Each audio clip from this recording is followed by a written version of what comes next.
首先进入全国两会时间。今天上午9点，第14届全国人民代表大会第2次会议在北京人民大会堂举行开幕会，习近平等党和国家领导人出席。大会听取国务院总理李强关于政府工作的报告。根据政府工作报告，2024年国内生产总值增长预期目标为5%左右。2次会议在人民大会堂举行开幕会。现在我宣布，中华人民共和国第14届全国人民代表大会第2次会议开幕。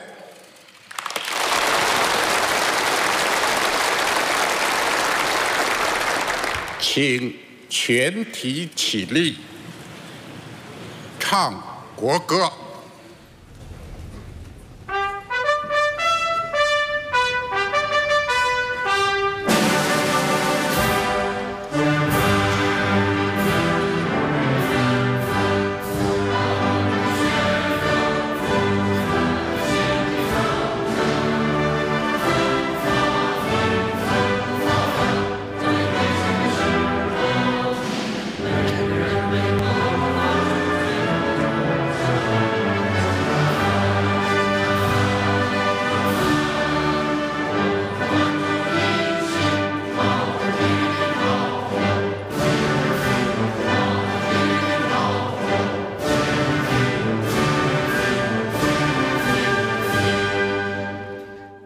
国务院总理李强代表国务院向14届全国人大2次会议作政府工作报告。李强在政府工作报告中指出，过去1年是全面贯彻党的20大精神的开局之年，是本届政府依法履职的第1年。面对异常复杂的国际环境和艰巨繁重的改革发展稳定任务，以习近平同志为核心的党中央团结带领全国各族人民顶住外部压力，克服内部困难，付出艰辛努力，新冠疫情防控实现平稳转段，取得重大决定性胜利，全年经济社会发展主要目标任务圆满完成，高质量发展扎实推进，社会大局保持稳定，全面建设社会主义现代化国家迈出坚实步伐。经济总体回升向好，国内生产总值超过126万亿元，增长5.2%，增速居世界主要经济体前列。城镇新增就业1214万人，城镇调查失业率平均为5.2%，居民消费价格上涨0.2%，国际收支基本平衡。回顾过去1年，多重困难挑战交织叠加，我国经济波浪式发展、曲折式前进，成绩来之不易。经过全国上下共同努力，不仅实现了全年预期发展目标，许多方面还出现积极向好变化。实践充分表明，在以习近平同志为核心的党中央坚强领导下，中国人民有勇气、有智慧、有能力战胜任何艰难险阻，中国发展必将长风破浪，未来可期。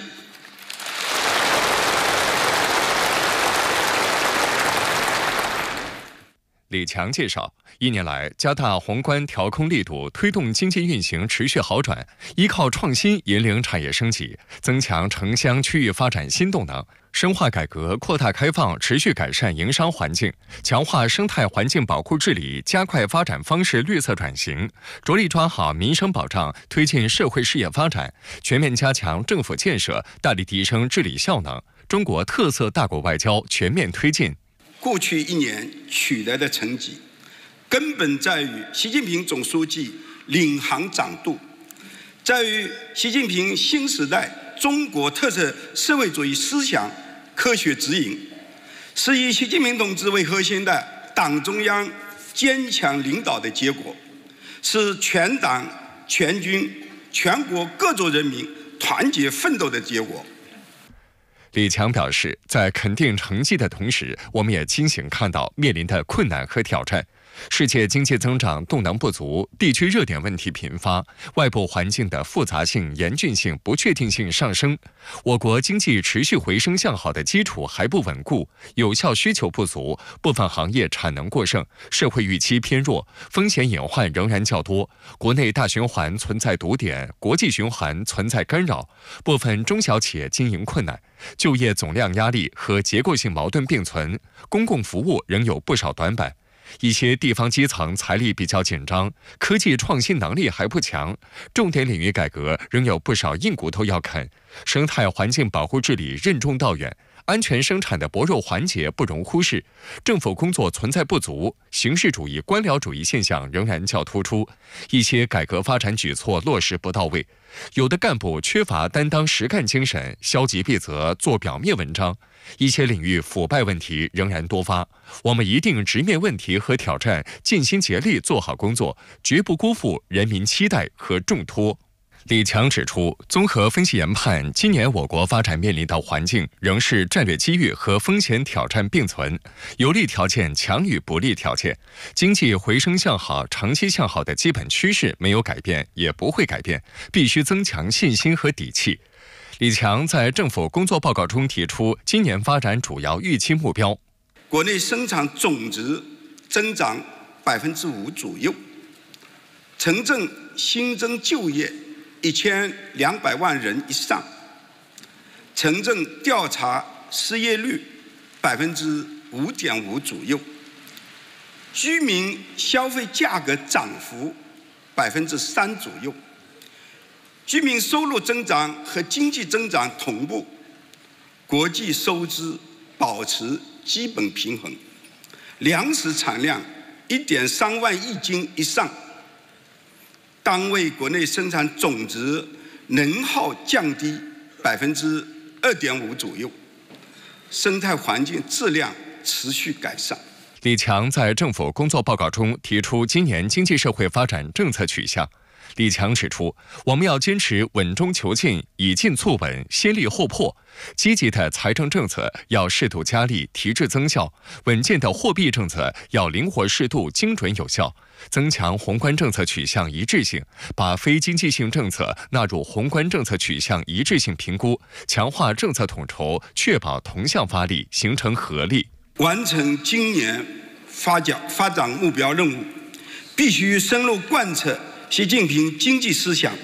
集中精力推动高质量发展，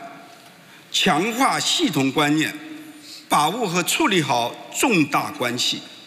以更大的决心和力度深化改革开放，持续激发和增强社会活力，推动高质量发展取得更大成效。李强在介绍今年政府工作任务时提出，大力推进现代化产业体系建设，加快发展新质生产力，推动产业链供应链优化升级，保持工业经济平稳运行，积极培育新兴产业和未来产业，深入推进数字经济创新发展。李强提出，深入实施科教兴国战略，强化高质量发展的基础支撑，加强高质量教育体系建设，全面贯彻党的教育方针，制定实施教育强国建设规划纲要，落实猎德树人根本任务，开展基础教育扩优提质行动，办好特殊教育、继续教育，大力提高职业教育质量。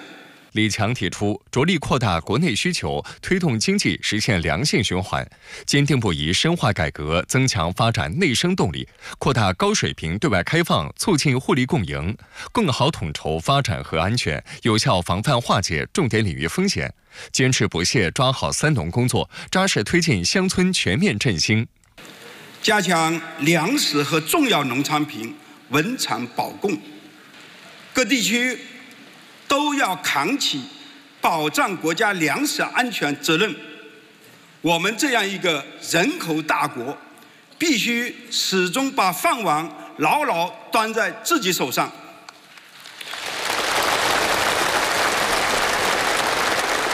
李强提出，切实保障和改善民生，加强和创新社会治理，坚持以人民为中心的发展思想，履行好保基本、兜底线职责，采取更多惠民生、暖民心的举措，扎实推进共同富裕，促进社会和谐稳定，不断增强人民群众的获得感、幸福感、安全感。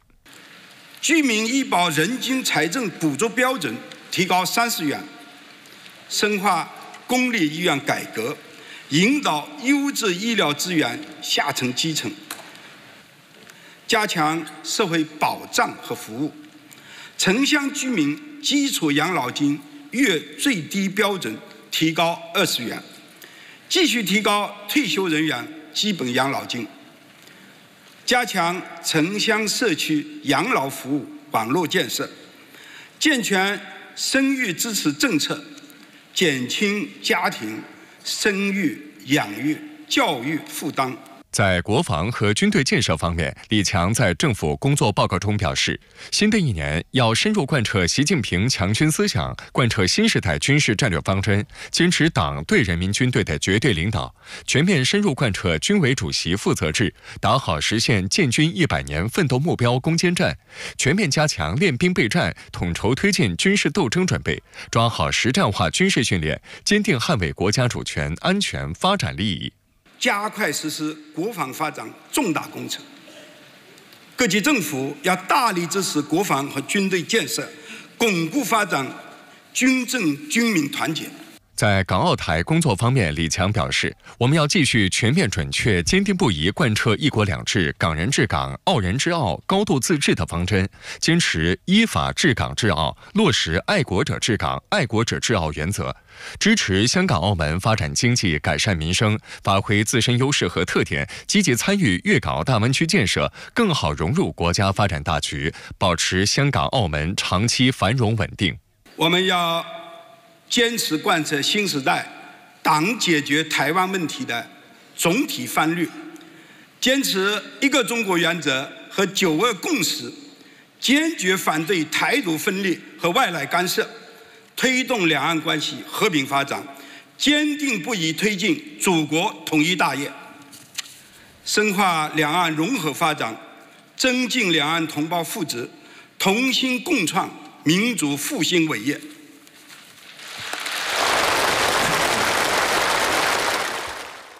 在外交方面，李强指出，我们要坚持独立自主的和平外交政策，坚持走和平发展道路，坚定奉行互利共赢的开放战略，倡导平等有序的世界多极化和普惠包容的经济全球化，推动构建新型国际关系，反对霸权、霸道、霸凌行径，维护国际公平正义。中国愿同国际社会一道，落实全球发展倡议、全球安全倡议、全球文明倡议，弘扬全人类共同价值，推动全球治理体系变革，推动构建人类命运共同体。李强最后表示，使命重在当当，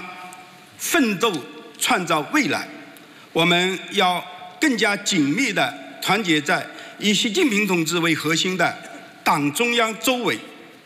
高举中国特色社会主义伟大旗帜，以习近平新时代中国特色社会主义思想为指导，坚定信心，开拓进取，努力完成全年经济社会发展目标任务，为以中国式现代化全面推进强国建设、民族复兴伟业不懈奋斗。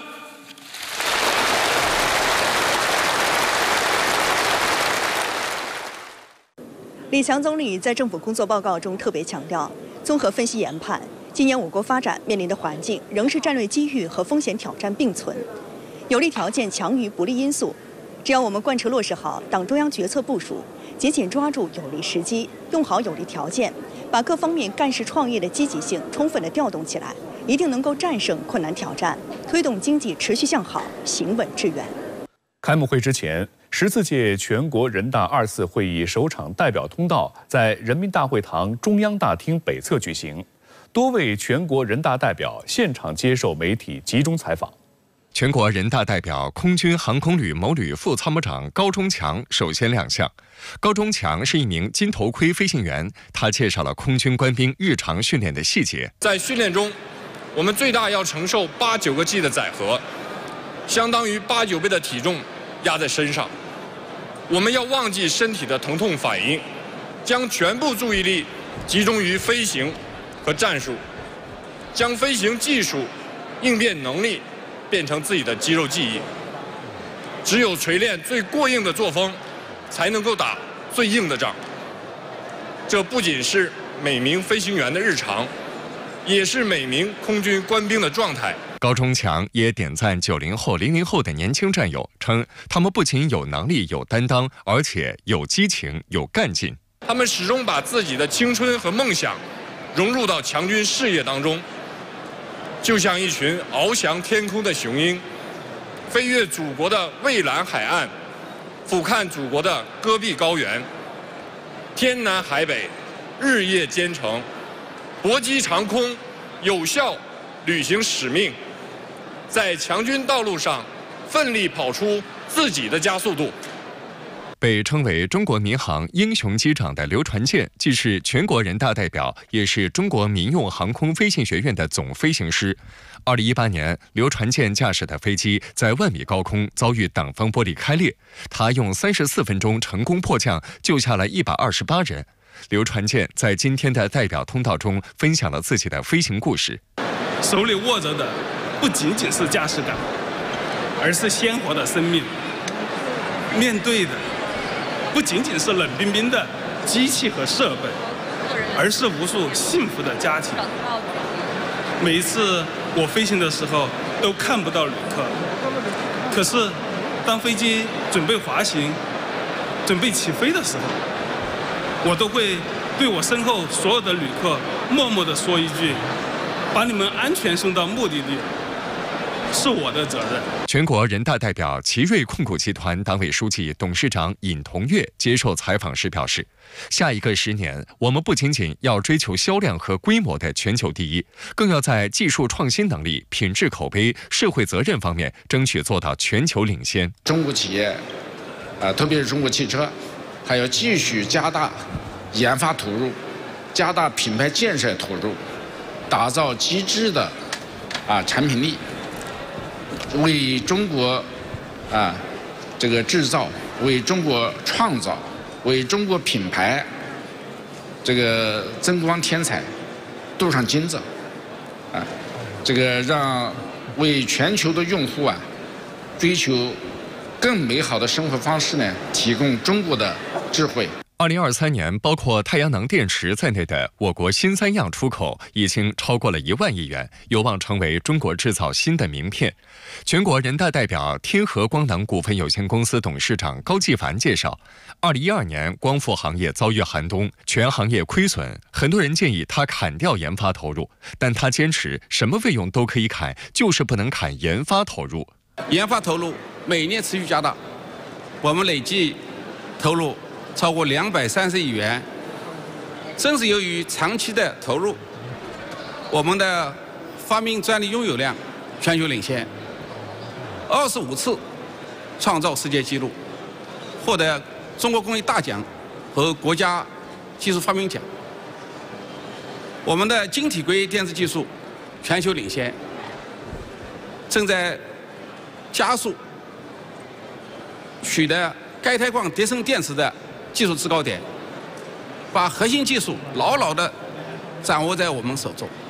全国人大代表云冈研究院院长杭侃表示，文物保护也应与时俱进，加大科技投入。因为云冈石窟开凿在侏罗纪的砂岩体上，地质情况非常复杂，构造裂隙发育，有的地方呢岩层呢有10几层，所以有的里面还有软弱岩层，这样我们会碰到风化、冻融、渗水等多种病害。所以我们在今后的工作当中，在洞窟病害机理的研究和保护材料的研制方面，我们都会持续加大科技的力度。2月26号，位于河南安阳的殷墟博物馆新馆建成开放。全国人大代表、中国社科院考古研究所安阳站副站长何玉玲在代表通道上发出邀约，欢迎大家赴一场与商文明的千年之约。我们用2.2万平方米的展陈面积，展出了近4000件文物，我们用全新的理念和方法，系统地展现了3000多年前青铜文明的样貌。在策展之初，我就提出了我们要建立一个亚展目的专题厅，我们要用577件文物来透物见人。我要把亚展的故事讲给大家听。每年的全国两会都是外界观察中国的重要窗口。今年是新中国成立75周年，是实现“十四五”规划目标任务的关键一年。国际社会高度关注今年的全国两会。今年的全国两会将聚焦哪些重点议题？海内外媒体有哪些关注和期待呢？人民网连续23年开展全国两会调查，选出民众关心的10大热词。今年的投票结果显示，依法治国、就业、乡村振兴、医疗、高质量发展、养老、教育强国、社区治理、中华优秀传统文化、国家安全教育最受网友关注。其中，依法治国位列榜首，这也与过去1年网友对电信网络诈骗、网络套路贷等网络违法犯罪治理成效感受明显有密切关系。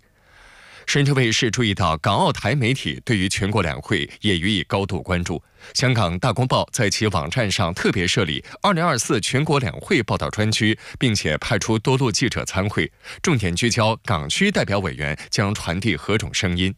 台湾联合报注意到，在3号下午召开的全国政协14届2次会议新闻发布会上，全场10个提问与回答中，经济一词共提到64次，发展则高达87次，企业有25次，可见经济和发展在此次会议上备受重视。每年的全国两会也是外媒关注中国的重要窗口。今日，俄罗斯电视台记者安娜将全程参与今年两会报道。她向深圳卫视表示，能够参与此次盛会，让她倍感激动。 For me, it's my first time participating in 2 sessions. Also, I've been in China only for 6 months, and it's one of the biggest events I was working with and working at. So I'm expecting lots of new contacts here. I would like to hear some new things to be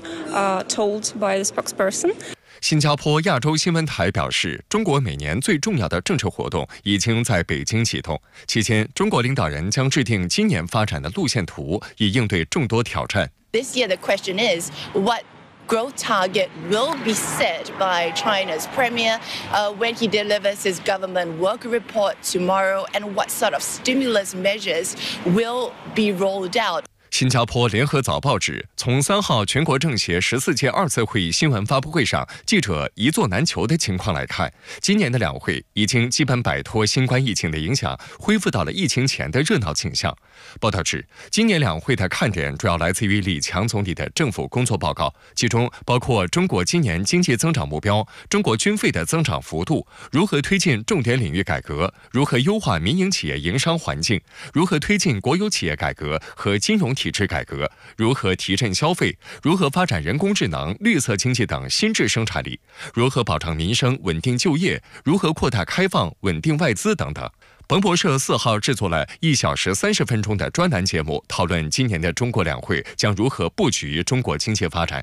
彭博社注意到，中国国家主席习近平在过去1年中127次提到了高质量发展一词，这比2022年多了整整1倍。Stimulus is important. Current government focus on high quality growth. So I think from economy perspective, government policy is more likely about holding the floor. And then in terms of the credit policy, also similarly, we're not expecting a strong credit stimulus or policy bazooka. 今年是粤港澳大湾区发展规划纲要实施5周年。5年来，大湾区成为我国开放程度最高、经济活力最强的区域之一。在今年的全国两会上，如何推动大湾区深度融合、协同发展？港澳如何更好融入国家发展大局，成为了港澳代表委员们的重点关切。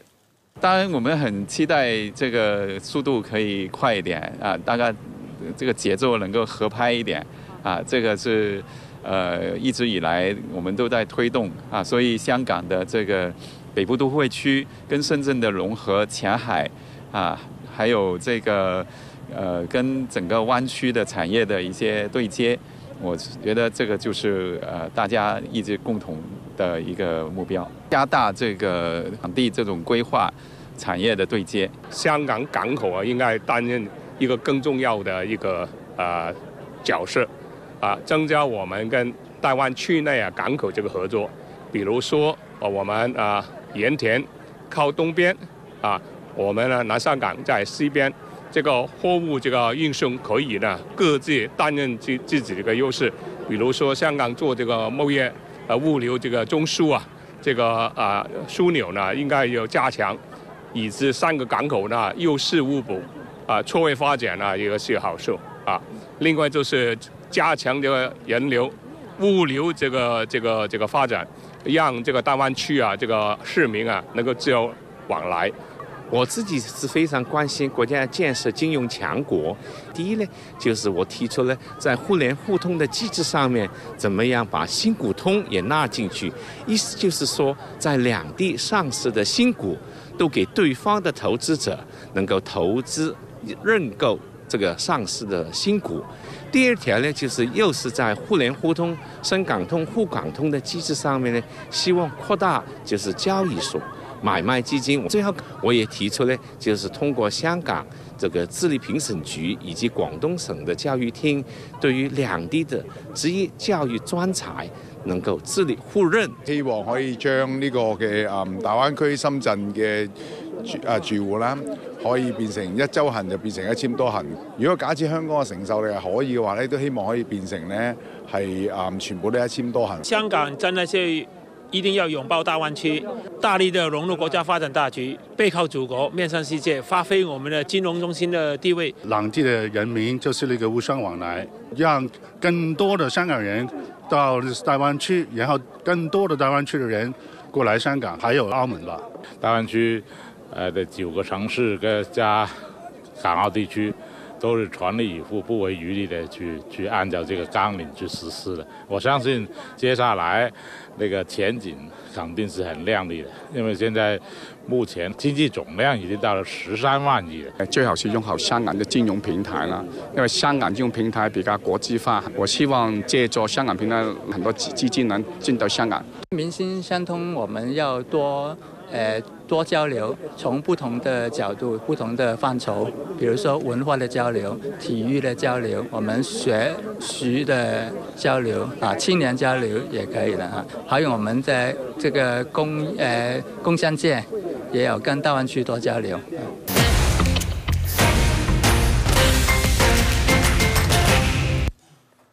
速評兩會熱點直說。政府工作報告中提出，今年 GDP 增長目標為5%，國際對此有哪些關注點？來聽聽聯合國前副秘書長索爾海姆的觀點。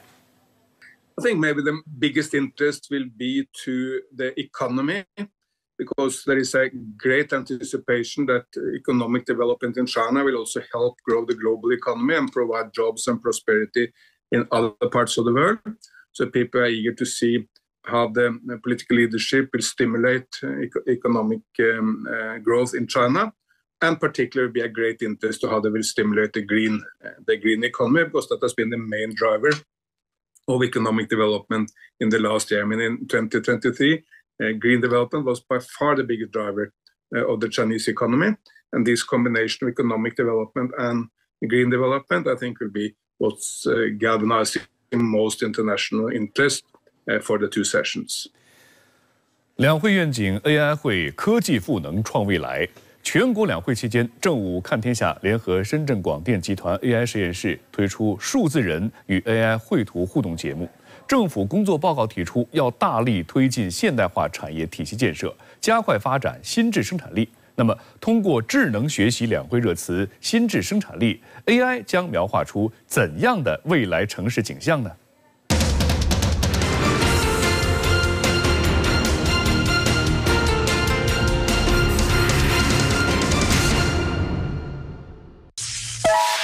大家好，我是深圳广播电影电视集团智慧创意官申爱。今天我们来聊聊新质生产力。新质生产力的核心在于创新，它它深度融合人工智能、大数据、云计算等数字技术，推动产业升级转型，引领发展战略性新兴产业和未来产业。同时，新质生产力更注重绿色可持续，助力实现经济、社会和环境的协调发展。根据这些关键词，深圳广电集团 AI 联合实验室会为我们描绘出什么样的未来城市场景呢？我们可以看到，未来城市高楼林立，绿化绵延，传统交通工具已经不见踪影，造型时尚的飞行器在低空穿梭，物流运输业也延伸至垂直空间。新质生产力为城市发展提供了强大科技动能。新质生产力其实离我们并不遥远，它正在悄悄改善民生。就在今年，深圳到珠海的电动飞的试航成功。5分钟续航250公里的液冷超充站在深圳街头出现。相信在不久的将来 ，AI 视野中科技与环保可持续发展的未来之城，很快会变成现实。据美国有线电视新闻网报道，当地时间4号，美国联邦最高法院发布公告，裁定前总统特朗普在科罗拉多州和缅因州具备初选资格。特朗普对裁决表示欢迎，称这是美国的大胜利。随着3月5号美国大选初选周期中关键的超级星期二即将到来，美国媒体普遍预测，特朗普将最终以压倒性的优势获得党内候选人提名。当地时间4号，美国联邦最高法院推翻科罗拉多州最高法院禁止前总统特朗普参加2024年美国总统选举该州初选的裁决。同日，缅因州最高选举官员正式恢复了特朗普在该州的2024年美国总统选举党内初选资格。So today's decision indicated that the states cannot interpret Section 3 of the 14th Amendment with regards to federal candidates. That means that Mr. Trump's votes will be counted tomorrow. 特朗普当天对这一裁决表示欢迎，他还在社交媒体上发表了一份简短声明，称这是美国的大胜利。You cannot take somebody out of a race. The voters can take the person out of the race very quickly, but a court shouldn't be doing that, and the Supreme Court saw that. 2023年12月，科罗拉多州及缅因州最高法院裁定，特朗普因参与国会山骚乱被取消在该州参加2024年美国总统选举党内初选资格。特朗普方面对此表示反对，并上诉至联邦最高法院。随着3月5号美国大选初选超级星期二的到来，美国媒体普遍预测，特朗普将最终以压倒性的优势获得党内候选人提名。当地时间3号晚，华盛顿特区共和党党内初选，特朗普首次失利，结果显示黑利获胜，赢得该区域所有19张代表票。美媒称，这是黑利在与特朗普竞逐共和党总统候选人资格中的首次胜利，对他来说十分鼓舞人心。Finally notching her first 2024 win with a victory in Washington, D.C. Nikki Haley continues crisscrossing the country, hoping to spark a bit of momentum in a Republican primary race that looks all but over. We had 14 people in the race. I defeated a dozen of the fellas. I just have one more fella I gotta catch up to. 共和党党内初选开启以来，特朗普一路高歌猛进，陆续赢下了艾奥瓦州、新罕布什尔州、内华达州、南卡罗来纳州、密歇根州、密苏里州和爱达荷州这7个州。美媒指出，华盛顿特区是全美民主党人最多辖区之一。拜登在2020年大选中以92%的超高得票率赢得了该选区，因而特朗普在当地并不受欢迎，本身也并不令人感到意外。对于黑利的首胜，特朗普在其社交媒体平台嘲讽道：“我故意避开华盛顿特区投票，因为那里是沼泽，代表人数很少，没有好处。”虽然黑利在党内初选中整体大幅落后于特朗普，但按照美联社说法，即便黑利一直输下去，部分共和党人也会鼓励他坚持参选，可能持续至7月中旬共和党全国代表大会举行。这样做旨在应对特朗普因其所受刑事指控遭定罪或陷入另一重大丑闻的情形出现。黑利本人也强调将坚守到最后一刻。Americans want a voice, and we're giving them that voice. And as long as Americans want me to be that voice, I will continue to fight for them. 通常情况下，美国民主、共和两党初选中，大约1/3选举人票的归属将在超级星期二决定，将有大约15个州和一个美属领地进行总统选举党内初选。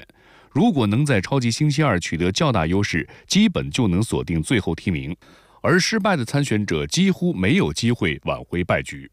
媒体统计，截至3月2号，黑利只获得了24张代表票，而特朗普已经拿下244张代表票。按照规则，候选人最终需要拿到1215张代表票，才能成为共和党提名的总统候选人。美媒由此分析称，尽管黑利3号凭借华盛顿特区初选打败了此前0胜的尴尬纪录，暂时中断了特朗普的连胜势头，但其眼下整体选情并不乐观，大概率仍无法扭转特朗普在超级星期二中无限接近锁定最终胜局的趋势。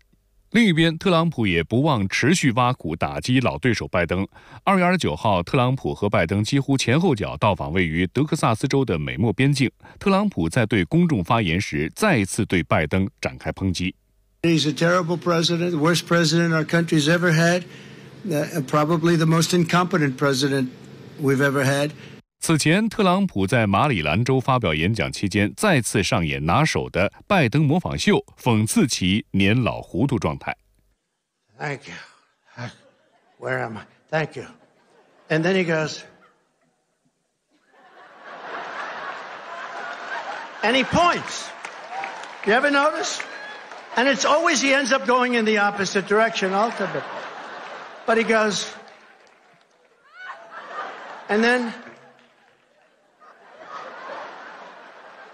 资料显示，现年81岁的拜登是美国历史上年龄最大的在任总统。如果其成功连任，在第二任期结束时将年满86岁。